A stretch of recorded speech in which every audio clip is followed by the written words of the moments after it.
काफ़ी दिन हो गए स्ट्राइक को। जॉइंट एक्शन कमेटी आपको पता है बनी थी पहले भी, पिछले साल बड़े शदीद किस्म के एहतजाज हुए थे, मुजाहरे भी हुए थे। उसमें 2-3 लोग उधर से प्रोटेस्टर्स भी मारे गए थे, पुलिस वाले भी मारे गए थे।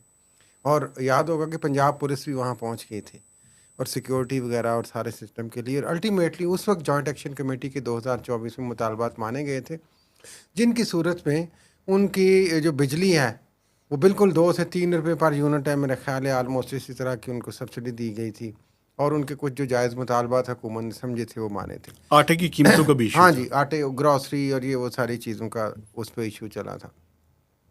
अब ये उस जॉइंट एक्शन कमेटी के दौरान मैं आपको थोड़ा सा बैकग्राउंड भी बताऊँ इंटरेस्टिंग।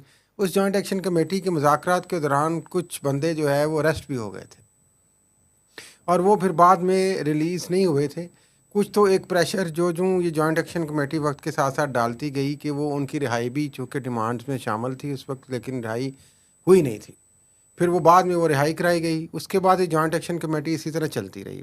अब वो लेटेस्ट जो मुतालबात लेके आएंगे उनका एजेंडा मेन उसमें ये है, क्या वो कह रहे हैं कि आप हमें जीएसटी, सेल्स टैक्स, इस तरह की सारी जो एग्जम्पशंस हैं उनको इंश्योर करें। उसके साथ साथ वो कह रहे हैं कि जनाब ये जो हाइड्रो पावर प्रोजेक्ट्स हैं उनमें हमारा जो शेयर बनता है उस हवाले से हमें करें।